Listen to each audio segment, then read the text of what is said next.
Punjab2000.co.uk. Exclusive.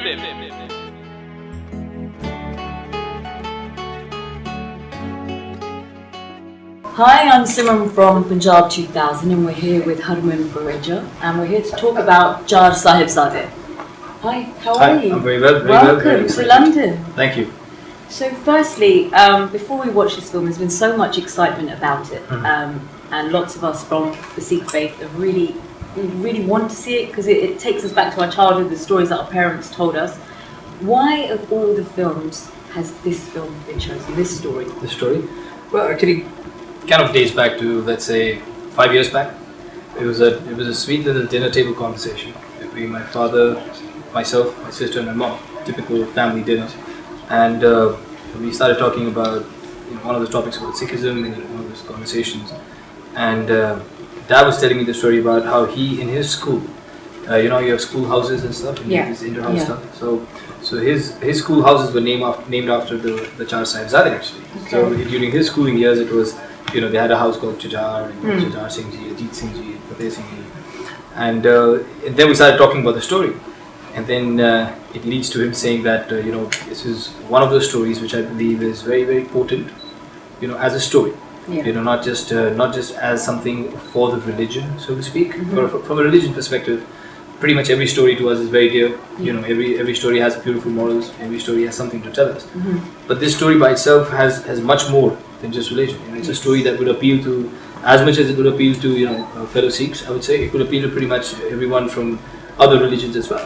So and then of course it becomes a really long process, because to make a film which has a religious inclination, will require a long procedure of making sure. How long did this process take, and what were the challenges involved in this process? Well, I mean, the challenges were pretty clear from the word go. I think the first step was to go to SGPC. Then we were in touch with the Akal Takht. There's a Sikh Federation back home. And there are a couple of others, let's just put it that way. So pretty much anyone and everyone who's the custodian of the religion in some way or the other, be it historical, be it educational, be it the Akal Takht, so we sort of started speaking to all of them. Of course SGPC being the primary conversations. And I think once we sort of understood what we can do and what we can't do, which is why it's animation, because obviously, as we know, nobody can impersonate any Guru Sahib or his sons for that matter. So hence animation was the only way forward, So once we got that right, then started the whole process of putting the history together. Because there's not much that is known about the Chaar Sahibzaade except very few books here and there.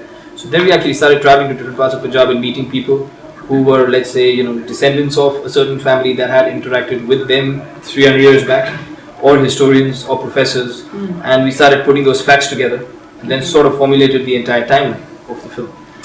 Then went back to SGPC and narrated this whole story to them, saying this is how we see it. Then they did their due diligence, so to speak, and then got back to us saying, well, these are the few changes we feel, and this is what is right, this is what this is what's not right. Put the whole story together, but we've so far just reached the documentation part of it. Then came the story, screenplay, putting in the right amount of dialogues, and getting the facts down to the wire, which means even the sword that you see Baba Ajit Singh Ji holding is an exact replica of the sword that even exists today.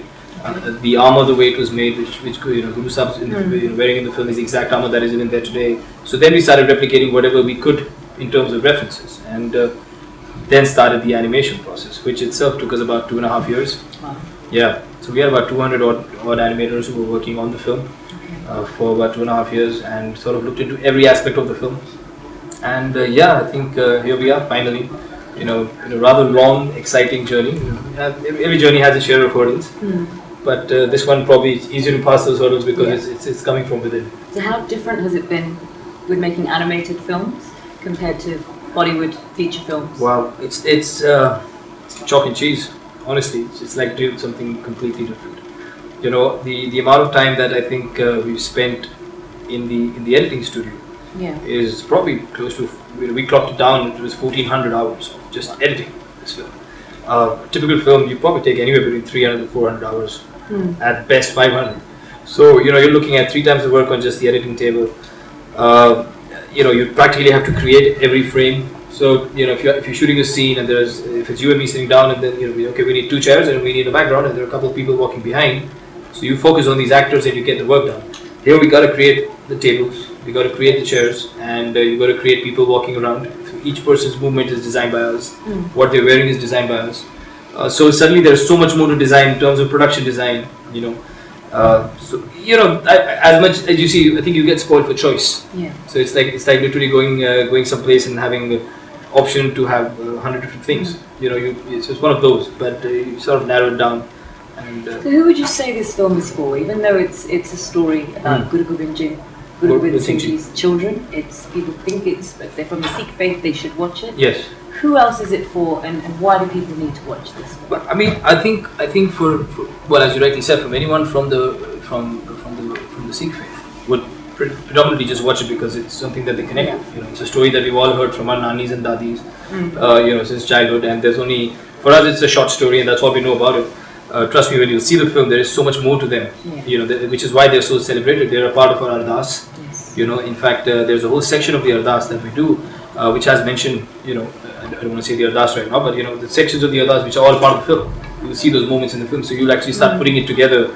When you read about the Shaheeda and the Mufti and Chaar Sahibzaade, you'll understand why the ardas was made in a certain way. But I think over and above, for anyone who's a non-Sikh, coming from India, where of course it's a secular nation. Chandigarh, right? I'm born in Chandigarh. Yeah, PGI. My dad's from Chandigarh. Okay, there you go. I still have my family there. So, I think it's when you come from a secular nation, you sort of. I think we look at it as Sikh history, but for an Indian, it's Indian history because we're as much a part of the country as let's say Tipu Sultan was, or as much as Ramayana has been, and as much as Shivaji, or as much as anybody else. Lord Buddha. So basically, if you sit down and analyze, for them, it's just a beautiful story. And that's pretty much why Chaar Sahibzaade, as opposed to taking any other story out of the religion, because this story by itself is a beautiful story. Yes. Even if I'm someone who doesn't know anything about Sikhism, I could still watch this film and actually enjoy it as a story and take back something of this religion and have newfound respect for it, over and above what I already would have. What are your future projects? Would you consider animation again, or go back to making movies? Well, see, right now if you ask me animation again, I'm going to say, because it's been a very long journey. But, I think, honestly, as a family, we've all worked as a unit. My mom's produced it, my sister has actually been a part of the film in terms of she's the DOP of the film. So the four of us have worked so much on this film right now that we haven't really thought of anything else except Chaar Sahibzaade. So, right now the focus is on that. I would pray and, hope that, we've been blessed to be given an opportunity to make a film like this, and I think this film is not ours, it's everyone's. I would never say this film is made by us. We're sort of just facilitators. Everyone owns the film, and it's everyone's thing to sort of take it out there and show it to the world and see it themselves, and then we'll see how it goes after this. Can we just have a final message for our viewers of Punjab 2000 from you, of why they should come and watch this movie? Yep. Well, I just think it's a beautiful film. It's along with being beautiful, along with being about Sikhi, it's a very entertaining film. It's a film that is purely from the heart. It's a great film. Just go watch it. Thank you for your time. Punjab2000.co.uk Exclusive.